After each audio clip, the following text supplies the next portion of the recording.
Muy buenas tardes, mi nombre es René Centeno, soy profesor del Departamento de Demografía en la Escuela de Políticas Públicas en la Universidad de Texas en San Antonio. Quiero agradecer la invitación a participar en este foro, que creo que por lo que escuchamos del proyecto, pues va a ser, bueno, parte del propósito de tener esta discusión y de lo que escuchamos esta mañana, es ver cómo los expertos en esta área de migración, de integración, de trabajo, de educación, de vivienda, podemos aportar a la discusión precisamente de la integración de los migrantes de retorno a México, un tema evidentemente que ha transformado mucho la vida del país, también la vida de Estados Unidos en los últimos 10 años y creo que todavía estamos por ver muchas cosas más en lo que respecta a política migratoria y endurecimiento en Estados Unidos. Creo que es un tema que oportunamente está abordando tanto la Comisión Nacional de Derechos Humanos como el Colegio de México y por lo mismo me da mucho gusto estar aquí apoyando este esfuerzo de las instituciones. Como ustedes saben, la idea de estos paneles, de estas mesas, es poder tener un diálogo en relación a preguntas centrales que dan forma a este proyecto de investigación. Antes de empezar a trabajar de presentar las preguntas a los ponentes de esta mesa y después también de ceder la palabra a ustedes que nos acompañan aquí en el auditorio, quiero hacer la presentación de cada uno de los especialistas que tenemos en este tema. Voy a empezar primero con el orden que tengo aquí en esta hoja, el doctor Rodolfo García Zamora, quien es profesor investigador de la Universidad Autónoma de Zacatecas. Para todos los que hemos estado en el tema de migración por varios años, sabemos que Rodolfo, igualmente que el Grupo de Zacatecas, es un referente en el tema de migración mexicana a Estados Unidos y me da mucho gusto pues, volverme a encontrar con él aquí en la Ciudad de México y en este diálogo. A la doctora Claudia Masferrer, una investigadora joven, demógrafa, socióloga del Colegio de México, es investigadora del Centro de Estudios Demográficos Urbanos y Ambientales del Colegio de México y trabaja en los temas de migración internacional, procesos de integración de inmigrantes, migración de retorno, entre otros temas de su área de especialidad. La doctora Liliana Rivera, a quien tengo el gusto también de saludar nuevamente, es profesora investigadora del Centro de Estudios Sociológicos del Colegio de México, un centro que además de demografía aprecio mucho por todas las amistades y toda la influencia académica que he tenido de muchos profesores del Colegio de México durante mi trayectoria académica. La doctora Liliana Rivera trabaja en los temas también de migración internacional, especialmente el retorno e inserción social y laboral. Finalmente, a la maestra, no tengo su título aquí, qué pena, dame un segundo. Maestra Lorena Guzmán. Creo que lo tengo acá. Okay. Un segundo, esta hoja no. Debí haber checado eso, les pido una disculpa a todos. Aquí tengo la hoja actualizada. Sí, la maestra Lorena Guzmán es coordinadora del proyecto en la Organización Internacional para las Migraciones, que ustedes saben tiene pues una presencia muy importante en todo el mundo, especialmente en México, con todos los temas de migración internacional que afectan a la realidad tan compleja de un país como México. En fin, bienvenidos todos, gracias. La idea otra vez es presentar las preguntas y tener la oportunidad de escuchar en 4 minutos cada uno de ustedes para ver cuál es su óptica en estos temas. Al final, sobre todo, si hay tiempo y con base a la presentación que hicieron tanto la doctora Giorguli como la doctora Andrea, quisiera hacer una pregunta también, agregar una pregunta más que creo que es importante para el proyecto. Pero la primera de ellas es, ¿cuáles desde su punto de vista consideran que son las principales barreras que enfrentan los migrantes retornados para integrarse a la sociedad mexicana? Para muchos de ellos es reintegrarse, para otros será integrarse por primera vez dependiendo de su propia circunstancia migratoria. Pero esa es la primera pregunta y me gustaría empezar con la maestra Lorena Ochoa para conocer su perspectiva de este tema de las barreras.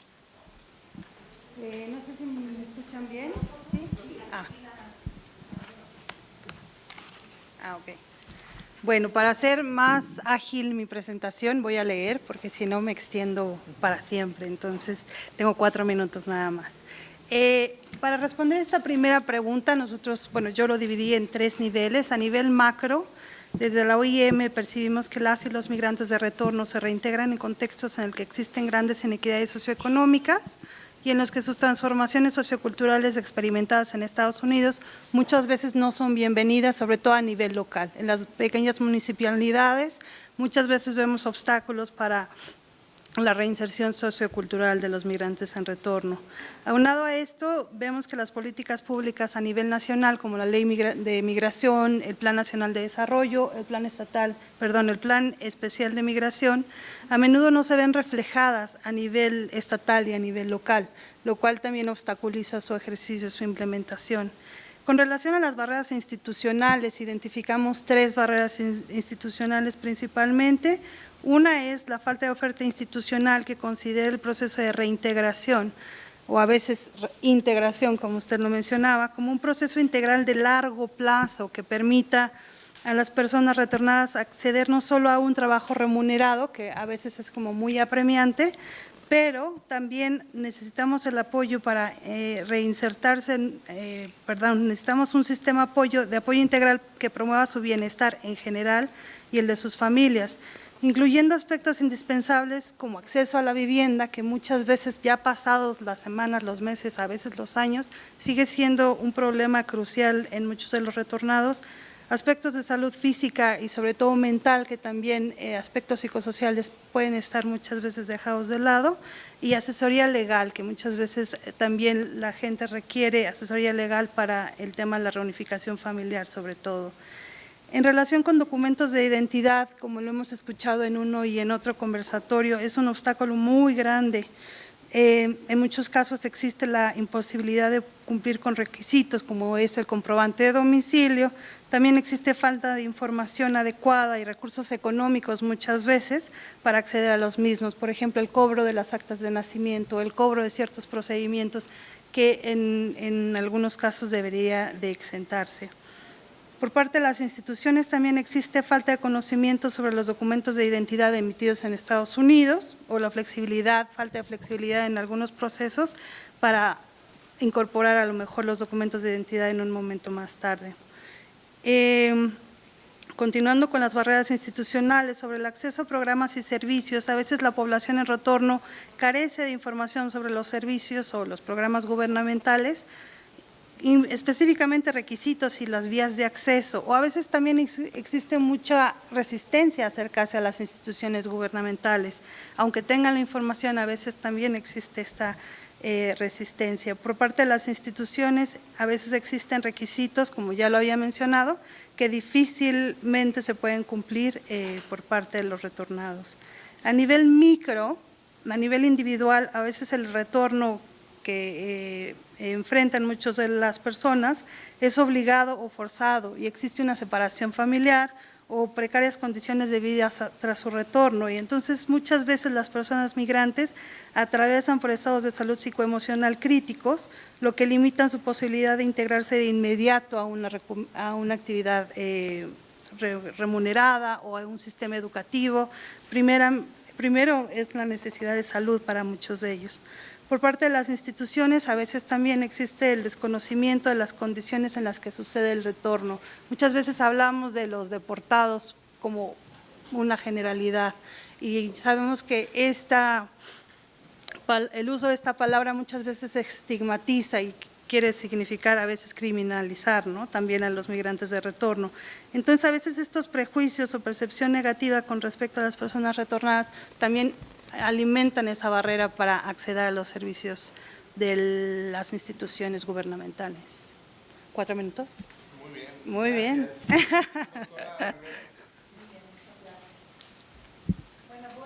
Micrófono.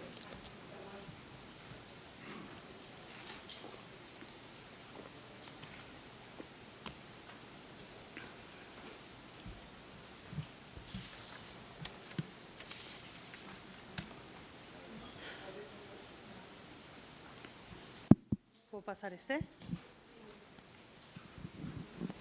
Esta. ¿Ya? Sí, gracias. Perdón. Bueno, pues muchas gracias por la invitación y la oportunidad de conversar con ustedes sobre estos temas. Voy a ir directamente, digamos, y he enumerado un poco, voy a tratar de ser tan eficiente como Lorena en el uso del tiempo, pero bueno, pensaba que hay posibilidades de señalar y después ampliar en algunos de los temas que sea posible hacerlo. Yo visualizo algunas barreras, digamos, específicas para la integración y creo que algunas derivan incluso de saber exactamente quiénes son, cuántos son, ¿no? Y cuáles son las características específicamente de quienes están regresando a México. Y creo que eso también dificulta después saber cuáles son las políticas o los programas de atención a esta población. Porque sabemos que es una población heterogénea, sabemos básicamente quiénes son los deportados, porque existe un punto de ingreso que el Instituto Nacional de Migración se encarga de registrar a aquellos que son deportados o lo que llaman los removidos, ¿no? Aquellos retornados forzados. Pero no sabemos cuántos son aquellos que como consecuencia de estos que están deportando regresan de manera voluntaria, ¿no? Entre comillas, que pueden ser los cónyuges, hijos o demás familiares de aquellos deportados o migrantes forzados. Entonces hemos también subestimado el número de migrantes de retorno que están volviendo a México. Pero lo que sí sabemos es que la mayoría de estos son retornos no planeados, es decir, no deseados, incluso yo le agregaría. En promedio se sabe que son hombres y mujeres en plena edad productiva. Para hombres se calcula más o menos 37 años de edad en promedio, para mujeres 35 años y que han vivido largos periodos en Estados Unidos y su referente del hogar está justamente en Estados Unidos y por eso justo estamos preocupados por el problema de la reintegración. También me parece que uno de los problemas fundamentales de origen tiene que ver con que pensamos al retorno como un acto, es decir, el devolver, o si acaso se piensa en periodos cortos y no en un proceso de post-retorno en donde habría que analizar precisamente la reintegración. Y bueno, ya hay un ejemplo, me parece, institucional de cómo se percibe lo que significa retornar. La constancia que reciben los repatriados al ingresar por parte del Instituto Nacional de Migración tiene una vigencia de solo 6 meses, mismo periodo en el que pueden ser precisamente sujetos de política de atención a través de los programas federales y locales que se han diseñado para este fin. O sea, pareciera que son 6 meses como el periodo en el que se les considera migrantes retornados, ¿no?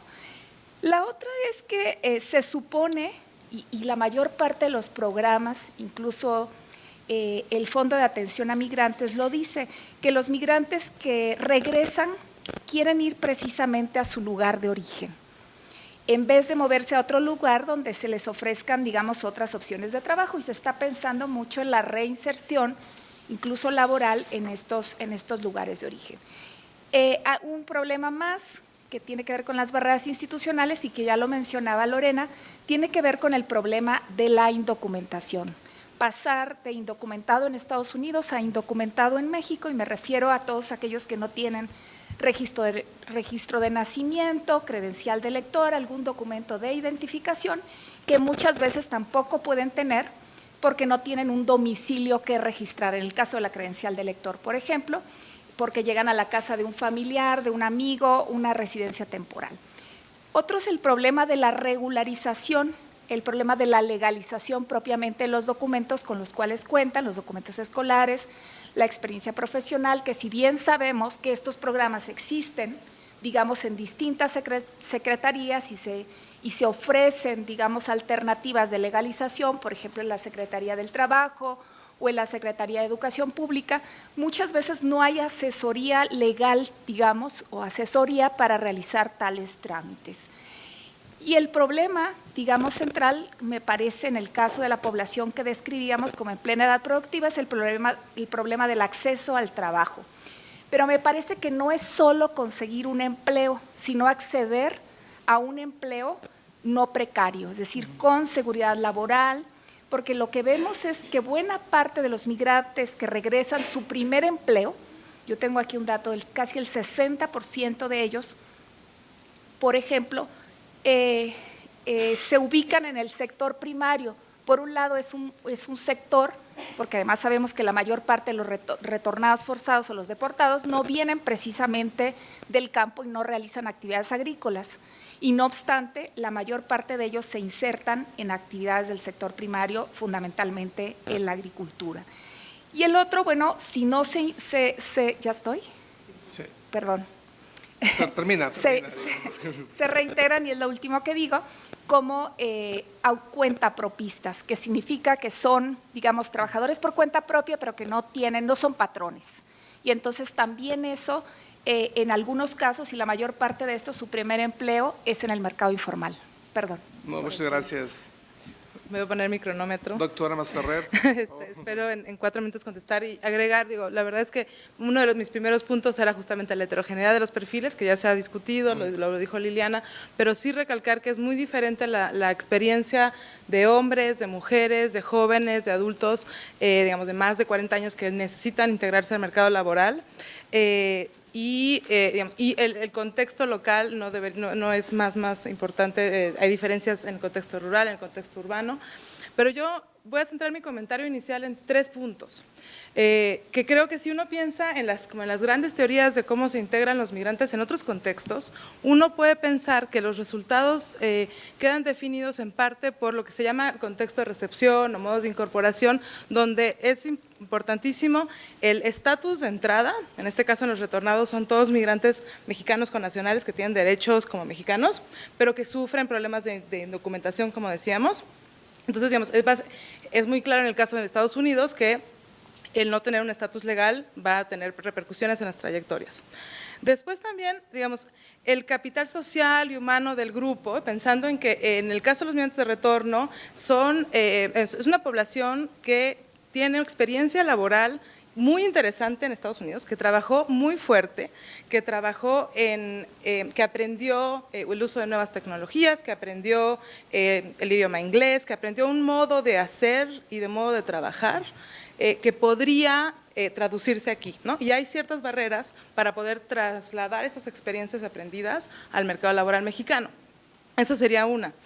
Pero, digamos, también importa mucho en esta idea del capital social, el capital humano, las redes que cuentan para encontrar empleo, para reinsertarse, para encontrar vivienda, para mandar a sus hijos a la escuela, y digamos, no solamente la educación formal que recibió esta población, ¿okay? Y en ese sentido, el dónde llegan va a ser importante porque evidentemente el que alguien regrese con ciertas habilidades, vamos a pensar, de tecnología muy avanzada, de maquinaria o de construcción a un área rural, evidentemente no va a poder haber esa transferencia.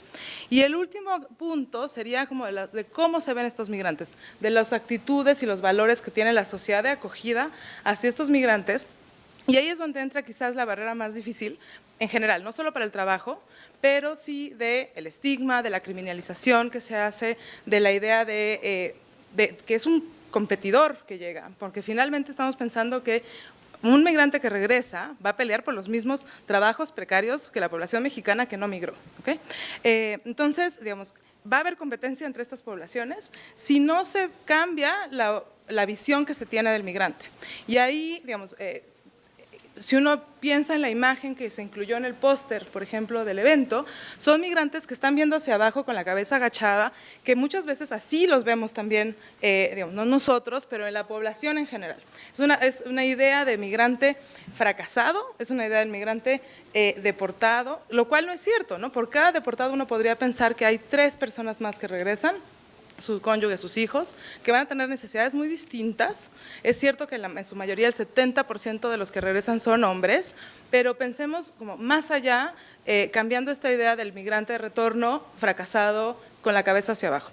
Y ahí también, digamos, esa barrera aplica no solo para el migrante mismo, que se ve como un fracaso, porque en su caso, pues su idea era hacer una vida en Estados Unidos, o llevaba muchísimos años viviendo en Estados Unidos. Pensemos que, digamos, el 80% lleva más de 10 años viviendo en Estados Unidos, de la población indocumentada, solo el 7% llegó en los últimos 5 años, entonces, como decíamos, define a Estados Unidos como su casa, pero llega a un contexto que él es nuevo, y donde además encuentra esas barreras de la sociedad de acogida.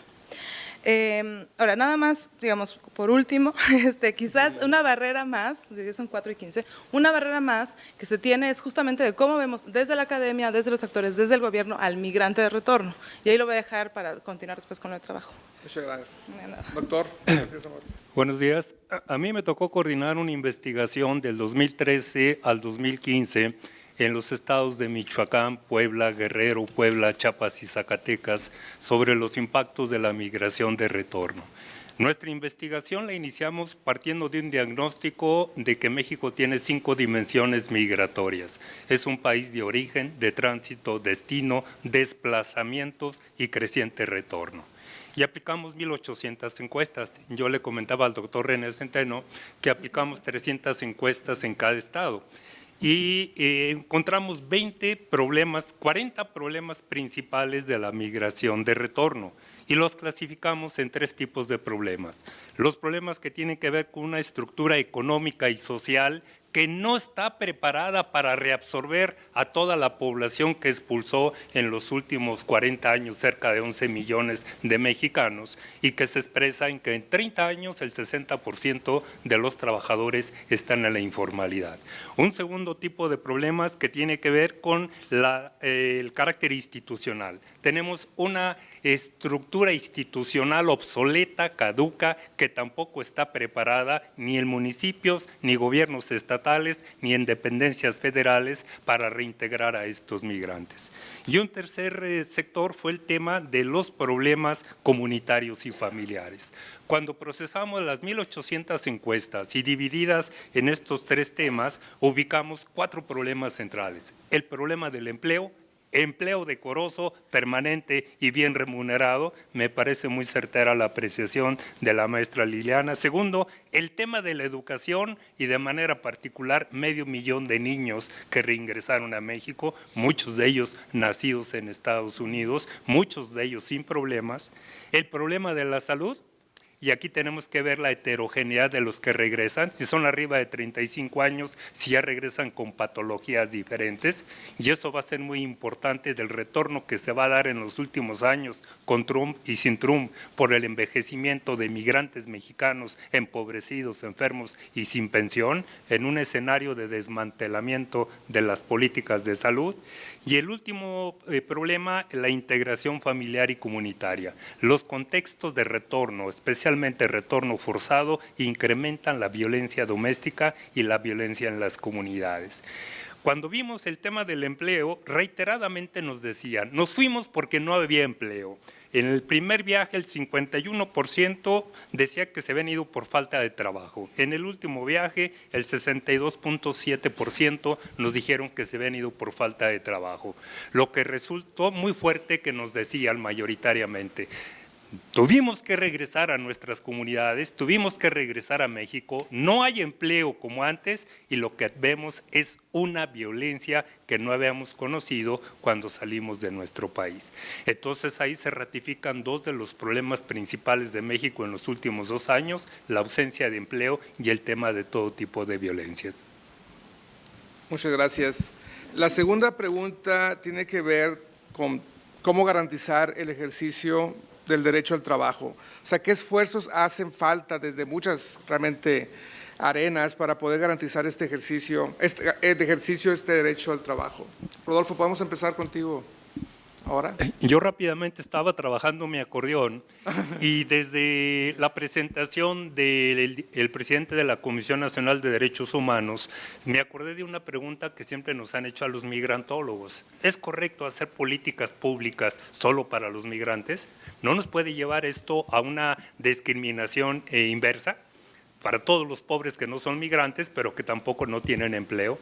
Y yo creo que en el caso específico del empleo, la respuesta es que debe haber políticas públicas de empleo para todos los mexicanos, migrantes y no migrantes. Porque si existieran inclusive estas políticas públicas de empleo como política de Estado a nivel regional y a nivel sectorial, que desaparecieron en este país el 1 de diciembre de 1982, se estaría incidiendo en las bases estructurales de la migración. Si este país generara 1.500.000 empleos bien remunerados y permanentes y con seguridad social, seguramente que sería el mejor antídoto para reducir las migraciones. Pero esto da en el centro del modelo económico.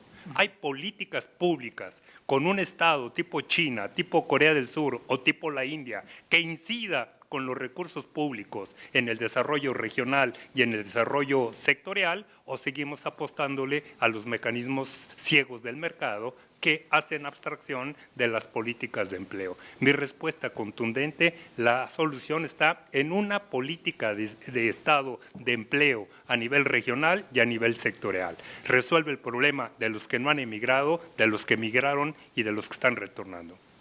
Excelente. Claudia. No lo podría decir mejor después de los comentarios de Rodolfo, porque justo es el gran dilema, ¿no? No queremos crear nuevas desigualdades tampoco al apoyar a los migrantes. Lo que sí creo es que por lo menos lo que sí podemos hacer desde la academia es tratar de entender e informar las barreras, o digamos, cómo está en las tendencias y los patrones en empleo.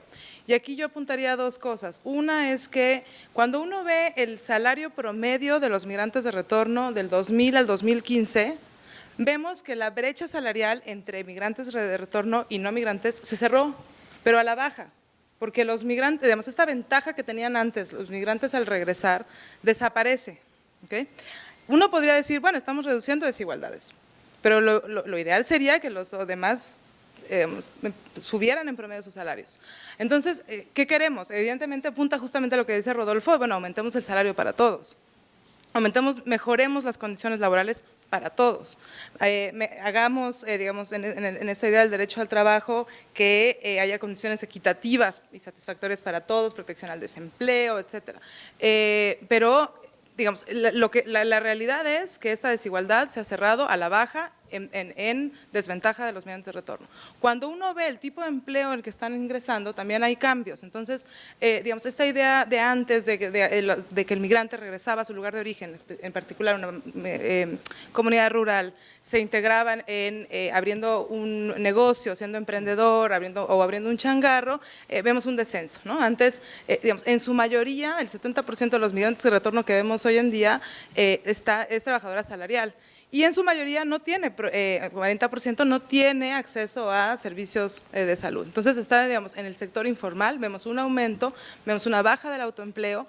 Entonces ahí, digamos, proyectos, tampoco queremos caer en la changarrización de la economía para los migrantes de retorno ni para los demás. Queremos finalmente empleos donde no afecten el salario, el ser migrante o no migrante, y que tengan condiciones justas y no caer en una precarización. Ahora, lo que sí diría yo es que lo que vimos también en el caso del empleo es que en el 2010, cuando llegó un gran número, cerca de 1 millón de retornados, producto de la crisis económica de Estados Unidos y del aumento de las deportaciones, sí vimos alrededor de 10% de desempleo en hombres retornados, lo cual no era algo que se veía mucho.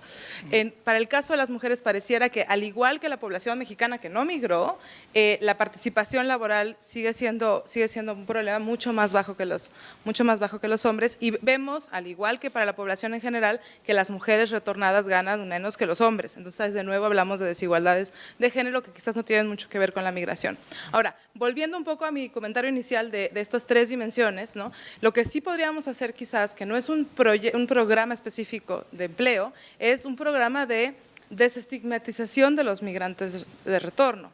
Porque entonces, si hay barreras de contratación, sobre todo estoy pensando en alguien, digamos, recursos humanos, que piense que como es retornado o es deportado, es un criminal, y que tenga, digamos, unas ideas de no lo voy a contratar, ahí sí vemos una barrera que podría ser relativamente sencilla de determinar si se hace una campaña de, ok, un deportado no es un criminal, un retornado no es un criminal, y tener muy claras las leyes, digamos, que se violaron si se estuvo de manera irregular en Estados Unidos, ¿no?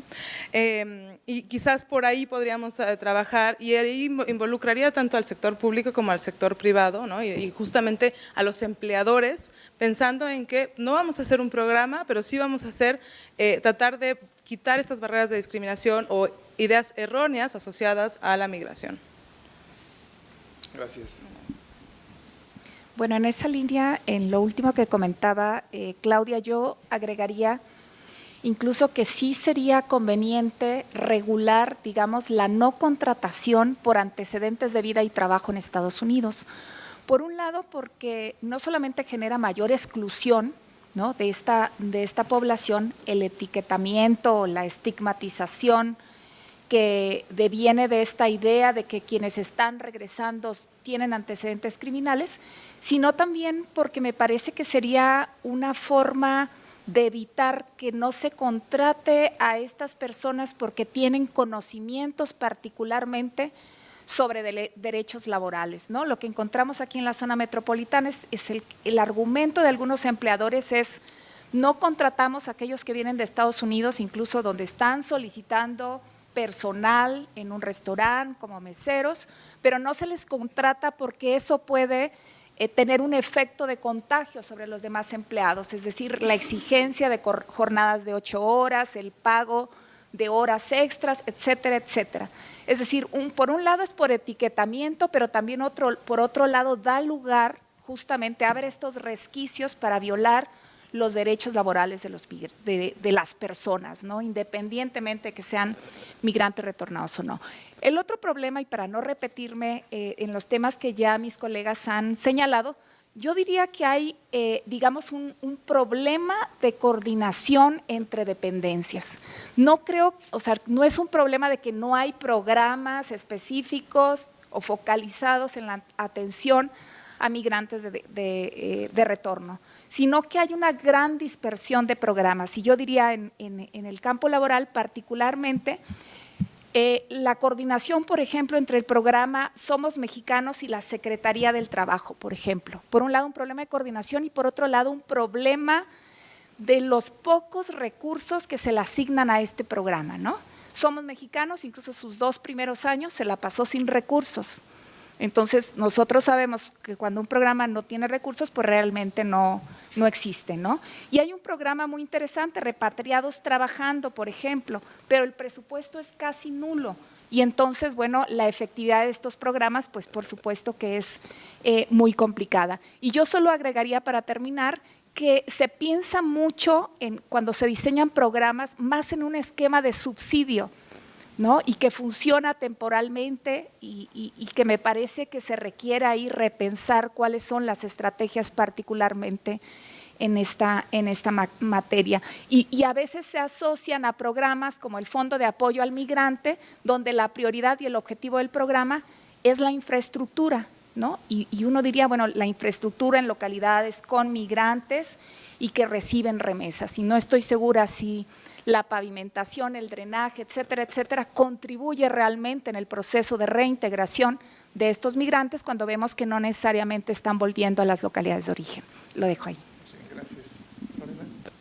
Muchas gracias. A mí me gustaría hacer énfasis en 2 aspectos. Una es la integralidad de las necesidades de los retornados, ¿no? Como decíamos, bueno, si bien es necesario el acceso al empleo, pero en el día a día identificamos gente que va, digamos, por ejemplo, al call center a trabajar, pero no tiene un lugar donde dormir.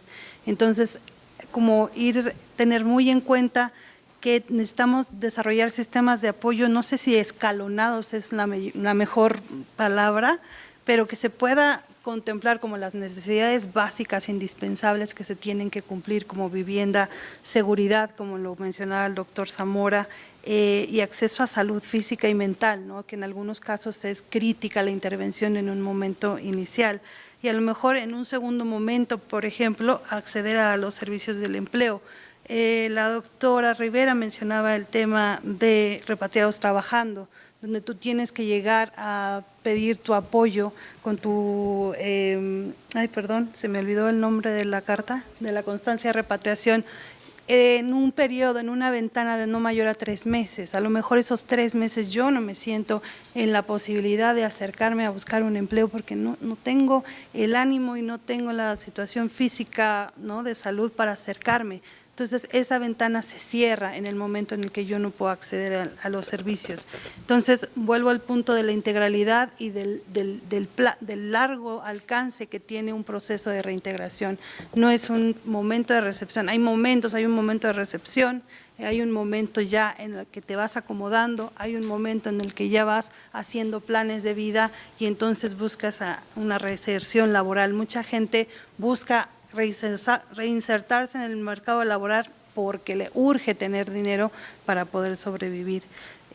Coincido con la doctora Rivera en desarrollar mayor coordinación interinstitucional. Por ejemplo, ahora estamos trabajando en Puebla, tratando de desarrollar un protocolo de atención y vemos que hay, por ejemplo, 5 dependencias que tienen apoyos para el emprendedurismo o apoyos como muy aislados, y en el momento en el que nos sentamos en una mesa a discutir las similitudes y las diferencias, vemos que hay mucha posibilidad de coordinar y mucho también hay como una concentración de apoyo a nivel estatal, pero poco en lo local, poco en lo municipal. Entonces, ahí los niveles de gobierno también hay una necesidad de permear los apoyos más a lo local.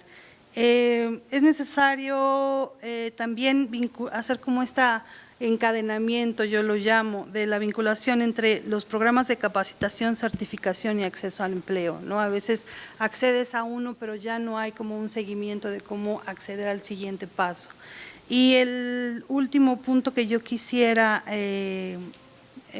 resaltar es el tema de necesitamos desarrollar programas innovadores, ¿no? Como decimos, bueno, este tema de los subsidios, este tema del apoyo a los changarros, nos damos cuenta que muchas veces es un apoyo puntual para subsanar otras deudas o otras necesidades que la gente tiene, pero no precisamente para emprender un negocio o para insertarse al mercado laboral. Mucha gente también nos dice en la Secretaría del Trabajo, bueno, la gente viene por el apoyo, pero en realidad no logran insertarse al mercado laboral. Eso está plenamente identificado. La gente utiliza ese subsidio para otras necesidades más emergentes que tienen.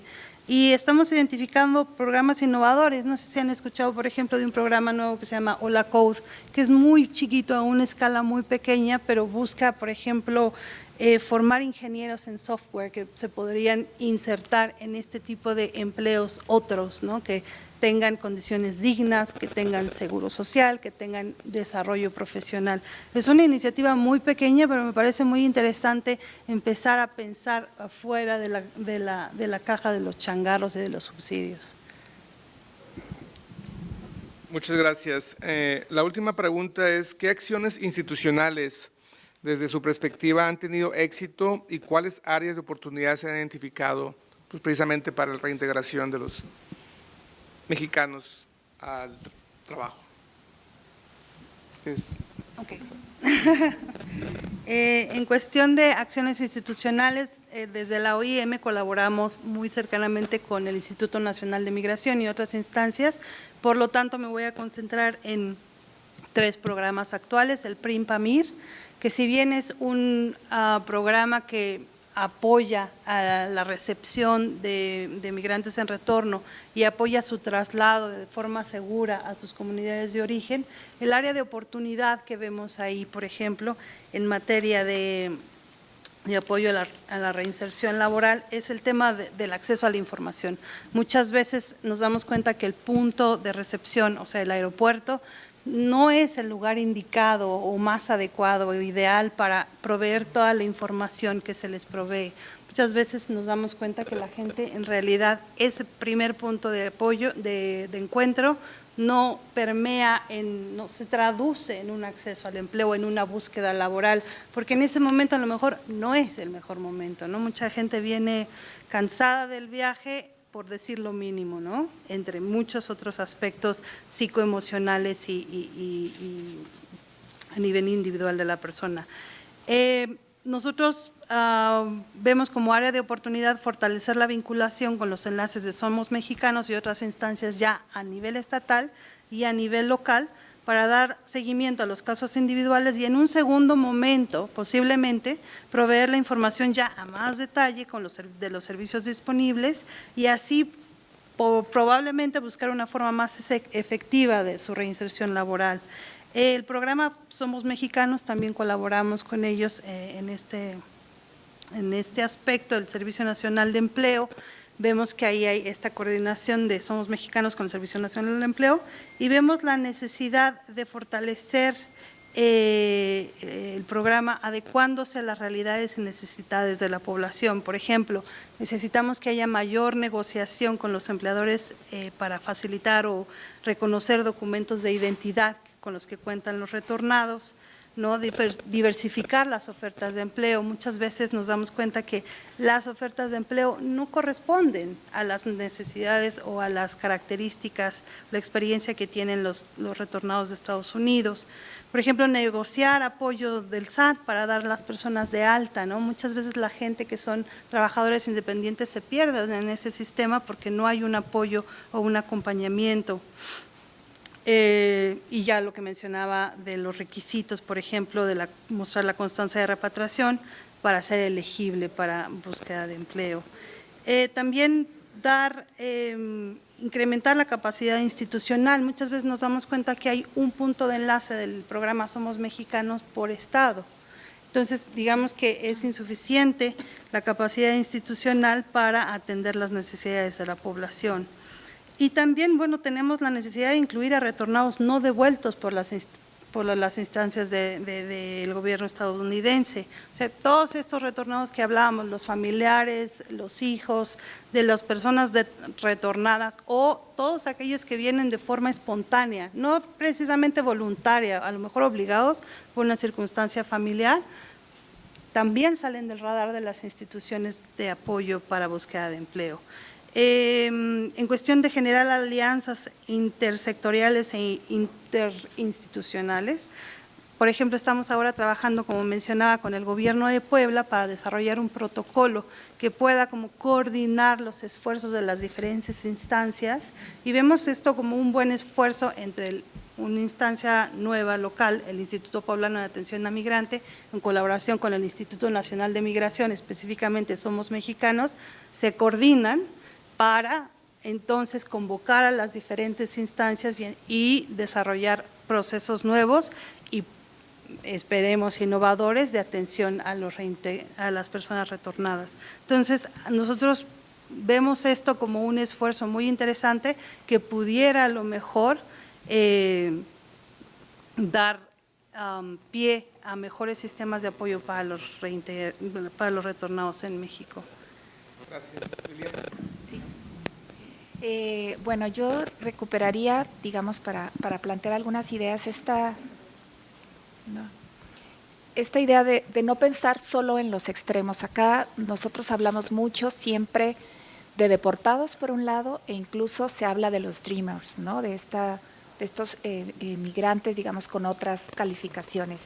Y efectivamente, como bien decía la maestra Lorena, nos olvidamos de estos que están precisamente en medio. Y un poco pensando en esos extremos también, me parecía que dado que el mercado de trabajo no es un mercado dual en el sentido de trabajos precarios y trabajos no precarios, habría que pensar también en una política probablemente de seguimiento, de acompañamiento a los migrantes que regresan, que se insertan, y un poco pensar a más largo plazo en darle seguimiento no solo al primer trabajo, la preocupación por la inserción, sino en monitorear justamente la inserción que han tenido o la inserción que tienen en los primeros años cuando regresan a México. Y digo esto para que el proceso de estigmatización, por un lado, y también las consecuencias de la crisis emocional que supone el retorno forzado no se conviertan en obstáculos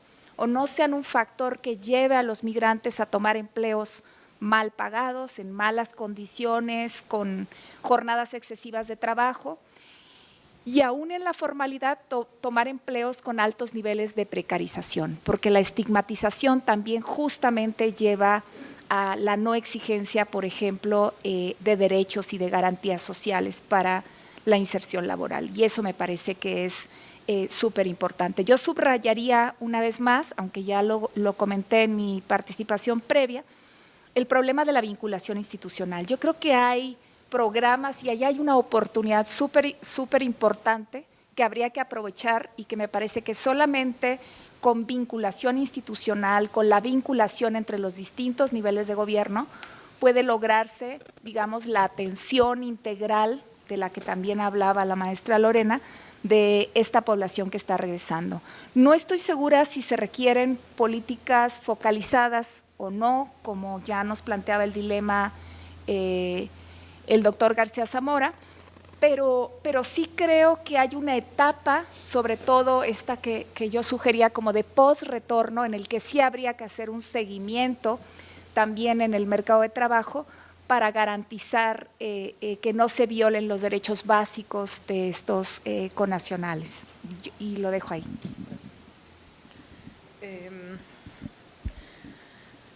A ver, para no sonar tan repetitivo, porque estoy de acuerdo con todo lo que se comentó hasta ahora, traería quizás dos ideas. Una, la importancia del contexto local, que ya se ha mencionado, digamos, pero no solo pensando en las acciones que existen ya en cada contexto, sino, digamos, a distintos niveles de gobierno incluso, sino de los mercados laborales muy específicos y de los roles que juegan las comunidades en estos procesos de integración.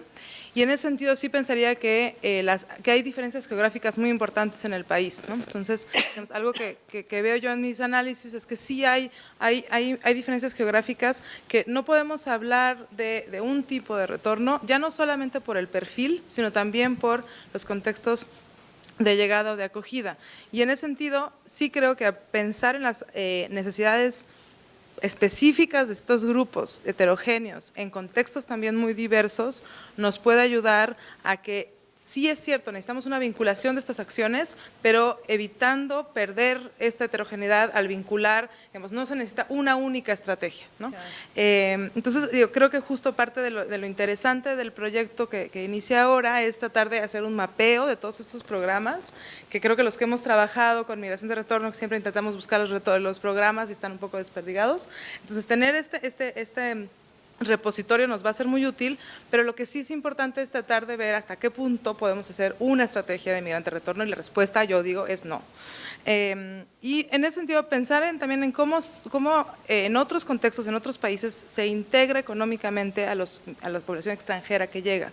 Quizás eso nos puede ayudar. El problema del reconocimiento de credenciales, que se habla, digamos, en otros contextos de inmigración, lo tenemos aquí. En muchos casos, porque los migrantes en Estados Unidos no tuvieron una educación formal, no tienen un certificado de aprendí a construir casas de madera, o aprendí a cocinar de cierta forma, o aprendí a manejar una maquinaria pesada en la industria de la carne, etcétera. Digamos, no hay una credencialización de esas habilidades, no hay un reconocimiento, tampoco hay, digamos, necesariamente el hacer un currículum vitae que diga exactamente las trayectorias laborales y los empleadores, debido a las condiciones en las que se vivió en muchos casos en indocumentación. Y cuando no hubo un caso de indocumentación, también es muy difícil comprobar esta experiencia. Pero, digamos, en otros contextos sí hay agencias, o no de empleo, digamos, que van a recibir una comisión para poder colocar a alguien en un trabajo, sino de la organización civil, digamos, organizaciones que ayudan a los migrantes, pero también a las otras personas que buscan empleo a justamente, digamos, crear mejores currículums, pero que reflejen estas habilidades o estas experiencias que para el caso de los migrantes sí va a ser diferente. En el último minuto, digamos, en áreas de oportunidad yo pensaría eso, pensaría en sí pensar muy específicamente en esta heterogeneidad y en esta diversidad geográfica, para no perdernos en pensar en una experiencia única. Y olvidar un poco, digamos, desde la academia, pero también en los otros ámbitos, que la migración circular de antes, de las personas que regresaban al lugar de origen, sobre todo de hombres que dejaban atrás familias, es el modelo que seguimos viviendo. Hoy en día sí, la reunificación familiar sigue siendo súper importante, pero más bien, por un lado, porque se deja familia en Estados Unidos y se intenta, digámoslo abiertamente, se intenta en realidad regresar a Estados Unidos donde se quedan muchos de sus familiares, y muchos en realidad van a tratar de buscar un empleo en Estados Unidos, muchos van a tratar de acceder a una visa H2 justamente para poder regresar a Estados Unidos. Entonces hay una competencia en el mercado laboral estadounidense y mexicano. Los que deciden quedarse, pues bueno, van a tener un proceso largo de reintegración o integración si vivieron mucho tiempo fuera. Pero quizás los lugares de origen no van a ser los lugares que les provean estas oportunidades económicas, y se ve ya, digamos, en los estudios que hacíamos desde el 2008, 2010, se ve que hay un aumento de retorno a otros lugares que provean estas oportunidades económicas y finalmente podrían comportarse como migrantes internos, ¿no? 4.29. Rápidamente, yo esto lo veo a corto plazo y a mediano plazo. A corto plazo no cabe duda que el retorno lo tenemos aquí y se requieren empleos. Entonces, una acción pública inmediata sería efectivamente integrar todos los esfuerzos que tiene que ver para detectar los mercados laborales más dinámicos en el país y al mismo tiempo trabajar con los perfiles de los migrantes retornados y los que puedan retornar, y el Estado tiene que articularse con el sector empresarial para buscar una adecuación entre ellos. Y aquí los gobiernos estatales pueden ser una bisagra muy importante.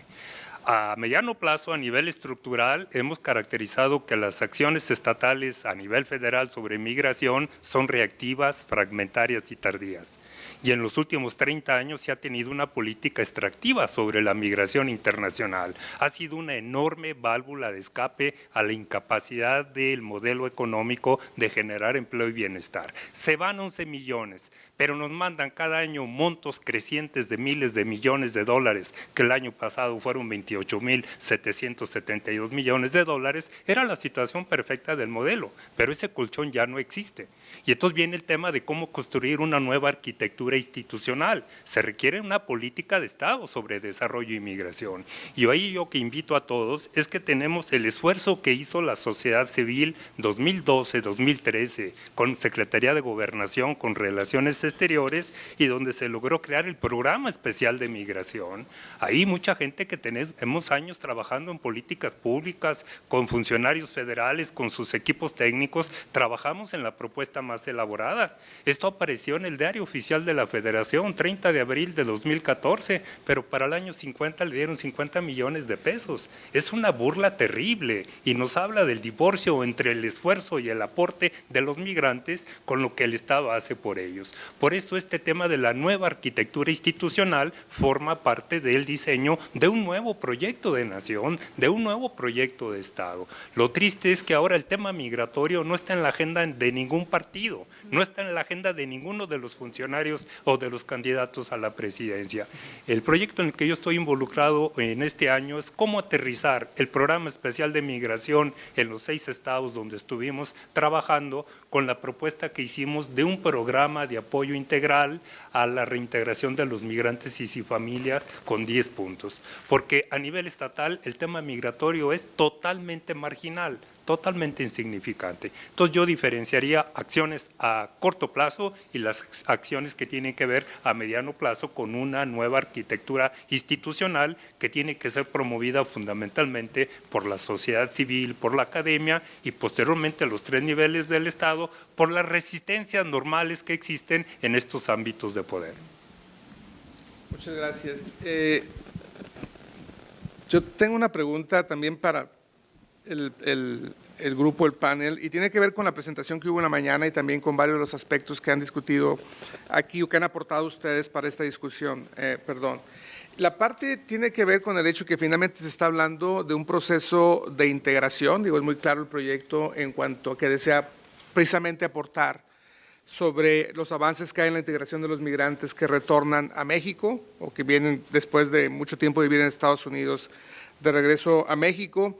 Y en ese sentido, hablando de barreras, de la integración, de derecho, de acceso, la pregunta que tengo yo, y lo mencionan en el proyecto, ¿cómo poder medir, o sea, qué indicadores serían fundamentales para medir el avance de la integración de los migrantes? Y pongo en contexto esta pregunta en los términos temporales que ustedes claramente demarcaron. No podemos esperar que un proceso de resultados inmediatos de integración, pero también ustedes hablaron de indicadores importantes con respecto al acceso del trabajo, por ejemplo, la identificación, pues que eso sí podría ser un indicador realmente inmediato. O sea, la pregunta en corto es, ¿qué indicadores ustedes consideran serían fundamentales para en el acceso al trabajo hablar o no de avances en la integración de los migrantes y qué tipo de indicador sería tanto de forma más inmediata y cuál sería de procesos de más largo plazo para ver cómo resulta realmente la integración de estos migrantes.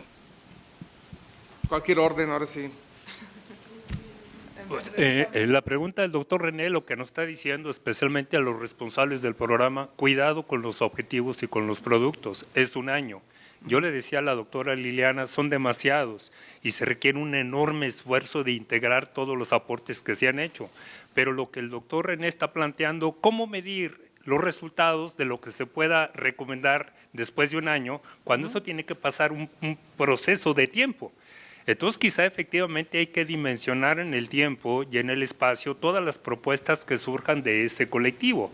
Y en términos de trabajo, el hecho quizá de integrar todas las iniciativas que se tengan, porque a mí se me ocurre, ¿cómo puede medirse el impacto de una nueva propuesta de empleo? Pues sería la capacidad de arraigar a los que acaban de regresar y que no retornen. Okay. Pero mínimamente eso requiere, no sé, 1 año, 2 años. En los hechos, lo que nosotros vimos, en 30 días, los migrantes que llegan a las comunidades de origen ya hicieron su estudio de mercado y ya vieron que no hay condiciones y ya están pensando en irse a Guadalajara, irse a Morelia, irse a Oaxaca, irse a Zacatecas, irse a México, a Monterrey, irse a los H2A, H2B o de plano irse a la informalidad. Pero ahí hay este es un tema muy importante de la temporalidad. A mí me asustó la cantidad de objetivos y productos a que se comprometieron, pero el doctor René con su sutileza le está metiendo la variable tiempo en un tema tan peliagudo como es el empleo. Entonces quizá a la hora de ir avanzando en los avances hay que ser un poquito más cuidadoso para no apachurrarnos los dedos con la puerta, ¿no? Bueno, yo soy demógrafa cuantitativa y trabajo con grandes bases de datos y siempre pensamos que lo ideal es tener una base longitudinal que, digamos, que siga a los migrantes un largo periodo y entonces podamos entender esto.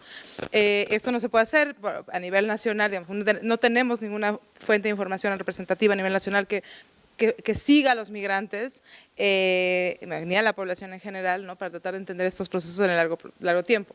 Dicho esto, sí hay muchos trabajos digamos, etnografías y trabajo cualitativo que muestran justamente estas trayectorias laborales. En el caso de Liliana, que viene estudiando justamente estos procesos. Quizás lo que sí podemos hacer desde la academia es, para pensar en un tiempo más largo, dado que el proyecto dura 1 año, pero además pensar en esto, es retomar las experiencias que hemos tenido hasta ahora, ¿no? Y sí quizás empujar por tener, digamos, por lo menos desde mi área, tener mejores fuentes de información representativas a nivel nacional que permitan justamente ver, en mi caso, la importancia de la heterogeneidad de los perfiles y la diversidad geográfica, que nos permitan tener esta imagen, ahora, esta imagen nacional. Lo que sí es cierto es que no tenemos esos datos, es un problema, pero sí podríamos quizás incidir en la idea de que estos procesos van a tomar tiempo, y que el INEGI o digamos el Instituto Nacional de Migración ganaría mucho en empezar una encuesta longitudinal que permita ver las trayectorias laborales, familiares, educativas, de acceso a servicios de salud, en muchas dimensiones, y que sí considere información previa a la migración, ¿no? Porque sí nos interesa mucho saber quiénes salieron, dónde vivieron, cómo vivieron en Estados Unidos, el tipo de experiencia laboral que adquirieron y después cómo se traduce esto en el mercado laboral mexicano. Y digo, estoy pensando en el esfuerzo, si hay un esfuerzo, la encuesta nacional de la ENVI, por ejemplo, etcétera, pero creo que quizás estamos en un momento en el que se necesita impulsar mejores fuentes de información a nivel nacional que sí nos permitan estudiar el tema de la migración en un contexto nuevo, pues. Bueno, yo para no repetir, yo lo que diría en principio es que tener un empleo es muy importante, pero que no da cuenta a cabalidad del proceso de reintegración. Y lo digo porque, bueno, como ya mencionaba Claudia, yo he hecho un trabajo de análisis, digamos, longitudinal desde 2008 en uno de los municipios de la zona metropolitana aquí de la Ciudad de México, dándole seguimiento más o menos a 40 casos. Y uno pensaría que la relación entre tener un empleo y remigrar, digamos, son excluyentes.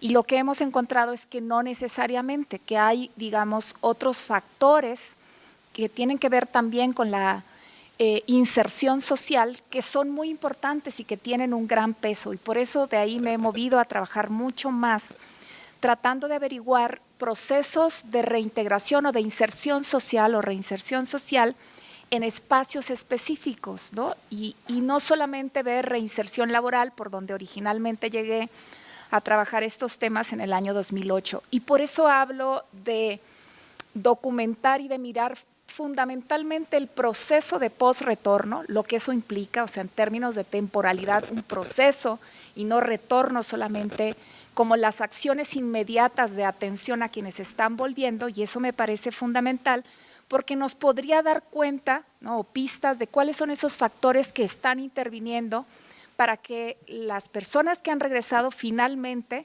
se queden, ¿no? Porque muchas veces cuando uno los entrevista discursivamente ellos dicen nunca más voy a volver a ir, y cuando uno va a intentar reentrevistarlo pues ya se fue, ¿no? Y entonces hay una serie de condiciones que son, además del empleo, ¿no?, la reinserción en algunos otros espacios de socialización. Yo no podría decir cuáles son esos indicadores, pero me parece que está relacionado también y sobre todo en contextos urbanos con todo el proceso de estigmatización que hay sobre quienes están regresando, ¿no? Y que creo que ahí hay también, a propósito de la pregunta anterior, un espacio de oportunidad en el que hay que trabajar, ¿no?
Creo que tenemos tiempo para dos o tres preguntas del público, para los panelistas o intervenciones.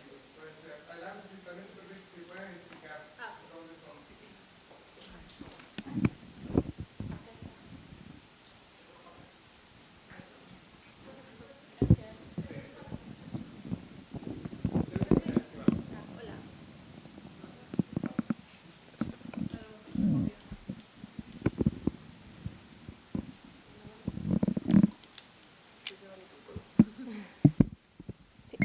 Bueno. Hola, mi nombre es Rebeca González. Yo estoy justamente en sintonía con este tema, pero en cuestión a la Ciudad de México. Entonces, pues más o menos me hace mucho sentido lo que están mencionando todos. Y hace unos 6 meses yo estaba en una organización tratando de hacer un mapeo justamente a nivel local y resultó a nivel federal con estos temas, a excepción de la vivienda. Entonces, me permite abonar un poco a la parte del empleo, que justamente como lo mencionaba el doctor Zamora, pues el empleo está en el sector privado, realmente, ¿no? Entonces, tenemos que empezar con sensibilizar al sector privado, en primera que sepan la problemática con la que se están enfrentando estas personas, y en el sector privado se logró pues acercarnos al grupo restaurantero CMR, que son los que tienen Red Lobsters, Chili's, el restaurante del Lago, ¿no? Y entonces, si bien, como ya lo mencionó la doctora Rivera, pues del sector de un empleo digno a solamente un empleo hay mucha diferencia, esta empresa lo que dijo es, bueno, si queremos contratar a este sector, primeramente se sensibilizó, conoció cuáles son las barreras y a partir de las barreras armó una estrategia donde justamente los requisitos iban a ser los mismos que se le pide a cualquier otra persona mexicana que se acerca al empleo, pero con un periodo de tiempo sensible a en lo que se pudiera tardar en entregar la INE, el comprobante de domicilio, en fin, todos los demás requisitos. Aunado a que estaban sensibles ya a que no pueden tener cartas de recomendación, experiencia previa en México, que es mucho de los, cuando se revisan ofertas de empleo, dice cartas de recomendación, si tuvo una buena relación laboral con la persona en Estados Unidos y el empleador conoce el inglés, pues se la podrá facilitar si se la aceptan escaneada, no firmada. Pero si no, entonces hablábamos de lo que el doctor Zamora abre en su libro sobre la certificación de habilidades, ¿no?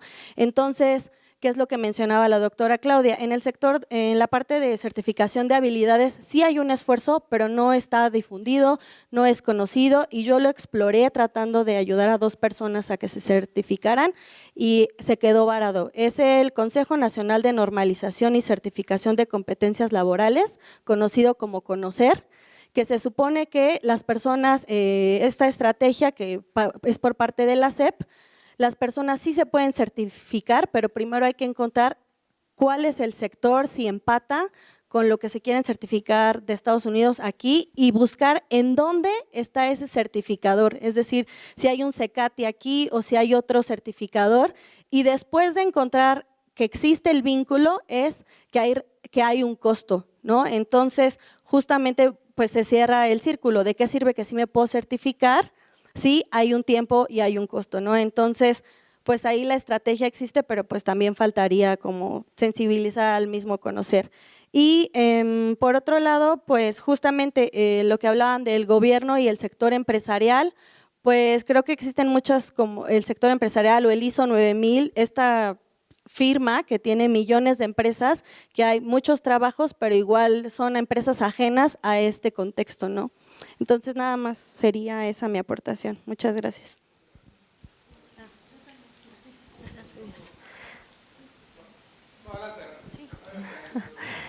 Buenas tardes, mi nombre es Jimena Ortiz de Otros Dreams en Acción, una organización que tiene su centro cultural y sus oficinas centrales aquí en la Ciudad de México. Y en la práctica, pues, concordamos con muchos de los temas ya vertidos en esta mesa de trabajo, ¿no? Una gran problemática para no solamente el tema de empleo, sino también salud, vivienda y educación, es el tema de la identificación, ¿no? Actualmente estamos en la veda electoral y nosotros vamos una vez a la semana al aeropuerto y nos encontramos con este problema de que las personas no se están pudiendo identificar porque no hay forma de tramitar su INE, ¿no? Y bueno, mi pregunta y comentario es si alguno de los ponentes tiene conocimiento sobre la problemática que representa tanto para Somos Mexicanos como para la Secretaría de Relaciones Exteriores las salidas voluntarias. Nos hemos topado 3 casos recientemente sobre 3 personas que firmaron su salida voluntaria y llegaron en vuelos comerciales aquí al aeropuerto de la Ciudad de México y no pudieron acceder a ningún tipo de programa, tanto de apoyo local como federal, por no tener su hoja de repatriación. Entonces, ¿cómo es? Y creo que esta problemática también visibiliza la falta de comunicación interinstitucional, ¿no? Porque fuimos a Somos Mexicanos y nos dicen, no, eso es de la Secretaría de Relaciones Exteriores. Y fuimos a la Secretaría, no, es que eso le compete a Somos Mexicanos. Entonces, también creo que desde la academia se puede visibilizar mucho este tema de los limbos institucionales que existen actualmente, ¿no? Y cómo es que ustedes lo han podido percibir desde sus investigaciones. Me interesaría como conocer su postura.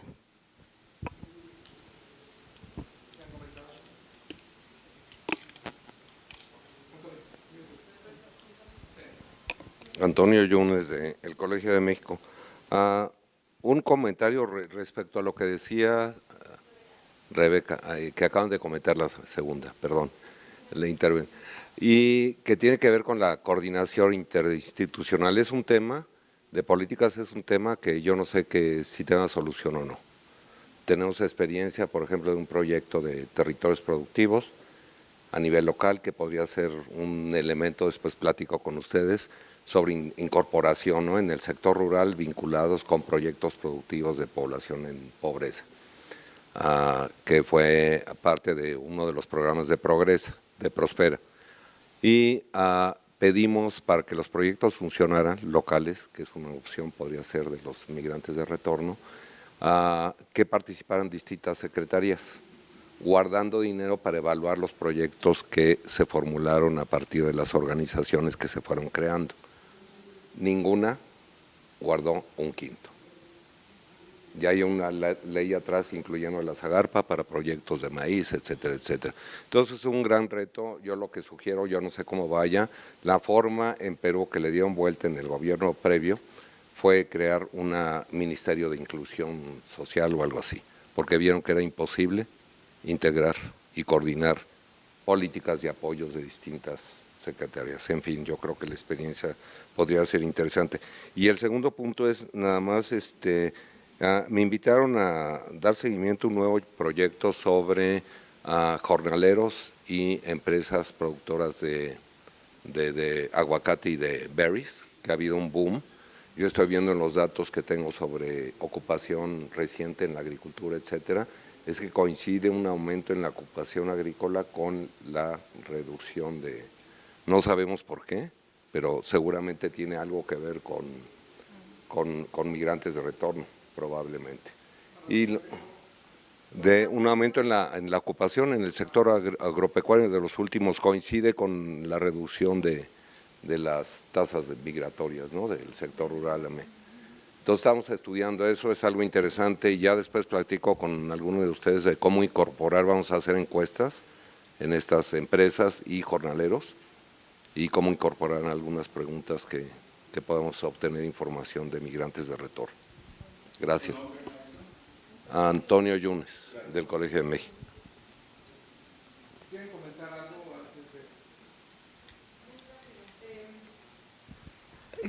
No como justificación, sino como tratando de dar una explicación a lo que mencionas del olvido, de las salidas voluntarias creo que más bien nos lleva a una mala conceptualización del migrante de retorno de nuevo, como esta idea de que es algo nuevo. Yo siempre digo que le podemos agradecer a Donald Trump el foco que se le dio a la migración desde el año pasado, en el sentido de que digamos, veníamos ya estudiando la migración de retorno desde hace muchos años, ¿no? Pero no necesariamente tenía esta visibilidad que se tiene después, y desgraciadamente sí se adoptó esta idea de que el retornado era un repatriado, era un deportado. Yo por lo general no uso la palabra repatriado porque justamente digamos, cae en esta idea de criminalización, y si uno piensa un poco en la historia del retorno, siempre ha habido retorno circular, pero también retorno voluntario por cuestiones de problemas familiares, por cuestiones de acompañamiento incluso y de familias. Ahora, es cierto que las deportaciones durante la administración Obama para mexicanos llegaron a 2,5 millones, y eso cambió el carácter del retorno, y sí es cierto que muchos son involuntarios, pero mandar ese mensaje a las instituciones, a los empleadores, a la sociedad en general, a los maestros, a todos, de que un migrante que regresa, o vamos a pensar un mexicano con experiencia previa en Estados Unidos, es alguien digamos, de lo que hemos dicho, que no es criminal, pero además también que puede haber decidido regresar, ¿no? Y aquí de nuevo tenemos esta idea de que, bueno, o sea, tienen que entender que que va a haber necesidades distintas, y alguien que decide regresar también debería poder acceder a estos programas. Yo no agregaría mucho más. Yo a eso me refería justamente con estos otros que regresan como consecuencia de alguna deportación, ¿no?, del padre, y entonces se viene el cónyuge e hijos, y efectivamente hay un problema de reconocimiento, digamos, de la familia o de estos familiares como sujetos de política de estos programas, porque de pronto había esta idea automática en que los retornados son aquellos solo retornados forzados, aunque sabemos que tenemos, digamos, un volumen grande de retornados en esa condición, o que todos son deportados, ¿no?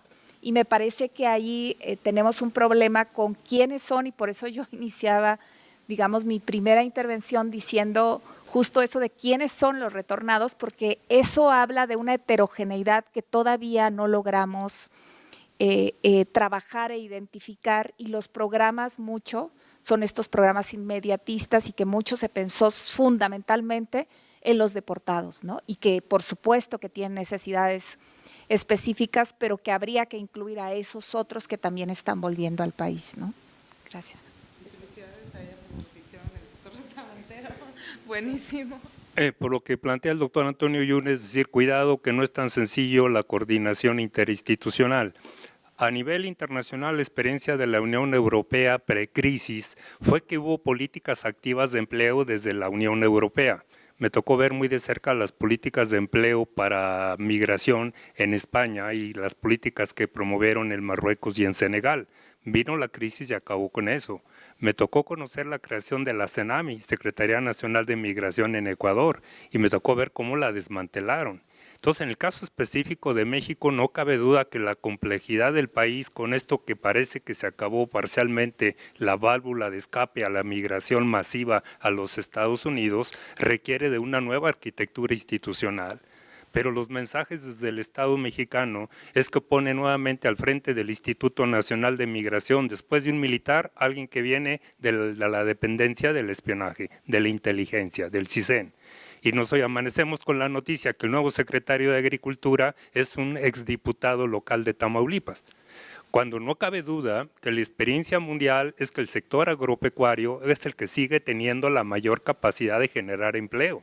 Y la experiencia es que estamos importando el 40% de todos los empleos. Más de la mitad de los 28,000 millones de dólares que mandaron los migrantes lo gastamos en importando alimentos.